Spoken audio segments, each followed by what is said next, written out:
ഇതിൻ്റെ ഒരു പ്രോബ്ലം നോക്കാം. ക്വസ്റ്റ്യൻ ഇങ്ങനെയാണ്: apply DDA algorithm to draw a line between 1,4 and 1,11. നമ്മുടെ സ്റ്റാർട്ടിംഗ് പോയിന്റ് 1,4ഉം എൻഡിങ് പോയിന്റ് 1,11ഉമാണ്. അപ്പോൾ ഇതിന് വേണ്ടിയിട്ട് നമുക്ക് എന്ത് ചെയ്യാം? ആദ്യം നമ്മുടെ സ്റ്റെപ്പ് നോക്കാം. ഫസ്റ്റ് സ്റ്റെപ്പ് എന്താണ്? dx കാൽക്കുലേറ്റ് ചെയ്യുക എന്നുള്ളതാണ് first step. dx is equal to, dx എന്ന് പറയുന്നത് നമ്മുടെ സ്റ്റാർട്ടിംഗ് പോയിന്റിൻ്റെയും എൻഡിങ് പോയിന്റിൻ്റെയും എക്സ് വാല്യൂസ് തമ്മിലുള്ള ഡിഫറൻസ്. ഇവിടെ എക്സ് വാല്യൂ 1ഉം ഇവിടെ എക്സ് വാല്യൂ 1 ആണ്. അപ്പോൾ 1 - 1 എന്ന് പറയുന്നത് 0.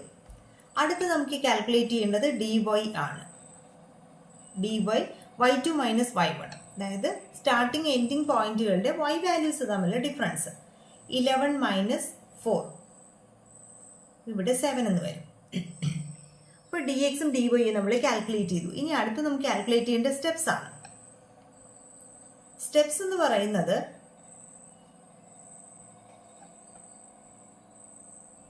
നമുക്ക് ഈ dxലും dyയിലും വലിയ വാല്യൂ ഏതാണോ അതാണ് സ്റ്റെപ്സ് ആയിട്ട് വരുന്നത്.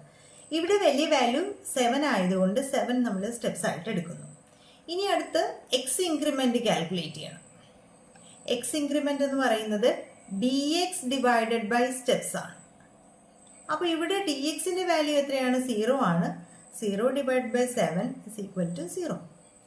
അത് കഴിഞ്ഞാൽ y ഇൻക്രിമെന്റ് ആണ്. y increment dy by steps ആണ്. അന്നേരം dy എന്ന് പറയുന്നത് 7 ആണ്. 7 ബൈ സ്റ്റെപ്സിന്റെ വാല്യൂം 7 ആണ്. 7 ബൈ 7 എന്ന് പറയുന്നത് 1 ആയിട്ട് എടുക്കും. ഇനി നമുക്ക് അടുത്തത് ഈ എക്സ് ഇൻക്രിമെന്റും y ഇൻക്രിമെന്റും വെച്ചിട്ട് എക്സിന്റെ പുതിയ വാല്യൂസ് കാൽക്കുലേറ്റ് ചെയ്യുക എന്നുള്ളതാണ്. അപ്പോൾ എക്സും വൈയും ദാ ഇങ്ങനെ എഴുതുന്നു. സ്റ്റാർട്ടിംഗ് പോയിന്റ് ഞാൻ ഇവിടെ എഴുതി. 1ഉം 4ഉം ആണ് സ്റ്റാർട്ടിംഗ് പോയിന്റ് എന്ന് പറയുന്നത്. എൻഡിങ് പോയിന്റ് എന്ന് പറയുന്നത് 1,11 ആണ്. അപ്പോൾ ഇവിടെ എക്സിന്റെ സ്റ്റാർട്ടിംഗ് പോയിന്റ് 1, എക്സ് ഇൻക്രിമെന്റ് എത്രയാണ്? 0 ആണ്. അതുകൊണ്ട് അടുത്ത പോയിന്റ് എക്സിന്റെ നെക്സ്റ്റ് പോയിന്റ് എന്ന് പറയുന്നത് 1 + 0. 1 + 0 എന്ന് പറയുന്നത് 1 തന്നെയാണ്.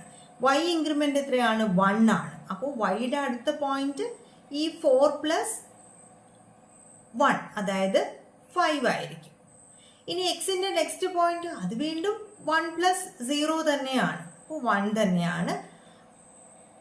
വൈയുടെ നെക്സ്റ്റ് പോയിന്റ് 1 ഇൻക്രീസ് ചെയ്യണം. അപ്പോൾ 5 + 1 എന്ന് പറയുന്നത് 6 വരും.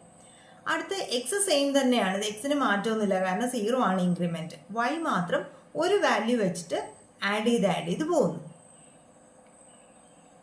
8 വരുന്നു, 1, 9 വരുന്നു, 1, 10 വരുന്നു.